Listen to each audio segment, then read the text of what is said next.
मधुरापुरम एक छोटा सा शांत गांव था।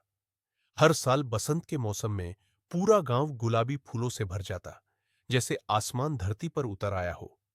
हवा में खुशबू होती और दिल अपने आप मुस्कुरा उठता। इसी गांव के श्री सरस्वती विद्यालय मधुरापुरम में 10वीं कक्षा में पढ़ते थे विक्रम और काव्या। विक्रम शांत स्वभाव का, सीधा सादा, किताबों में खोया रहने वाला लड़का था। काव्या हंसमुख थी। जब हंसती तो लगता जैसे साकुरा के फूल झर गए हों। स्कूल का पहला दिन था।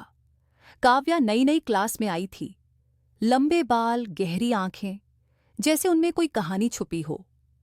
उसकी सुंदरता ऐसी थी कि पूरी क्लास उसे देखने में व्यस्त थी। वह अपने दिल की तेज धड़कनों को समझने की कोशिश कर रहा था। ये क्या हो रहा है मेरे साथ? उसने खुद से पूछा। पहली मुलाकात लंच टाइम में सभी बच्चे क्रिकेट खेल रहे थे। विक्रम हमेशा की तरह पेड़ के नीचे अकेला बैठा था।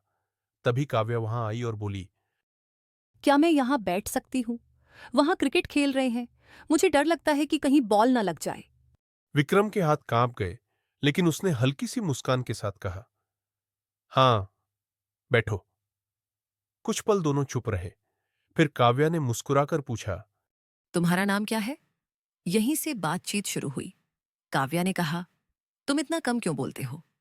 धीरे धीरे दोनों अपने अपने बारे में बताने लगे। काव्या विक्रम की हर बात ध्यान से सुनती थी।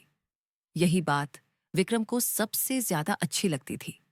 दोस्ती से प्यार तक अब रोज लंच टाइम पर वही पेड़, वही जगह, बातें, हंसी, पढ़ाई और चुपचाप एक दूसरे को देखना। क्लास में बैठे बैठे नजरें मिलना। हल्की सी मुस्कान और दिल का तेज धड़कना।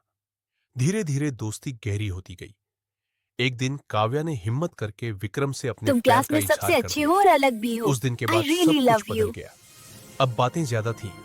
चैटिंग, कॉल, साथ बिताया, हर पल खास लगने लगा।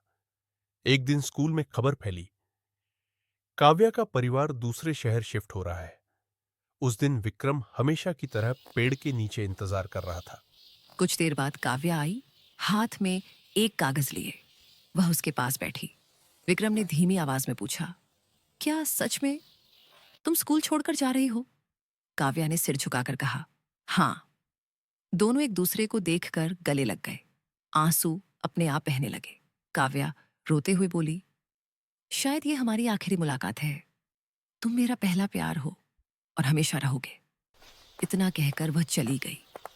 पीछे मुड़कर देखते देखते चली गई। कुछ महीनों बाद बोर्ड एग्जाम खत्म हुई और स्कूल की छुट्टियां लग गईं।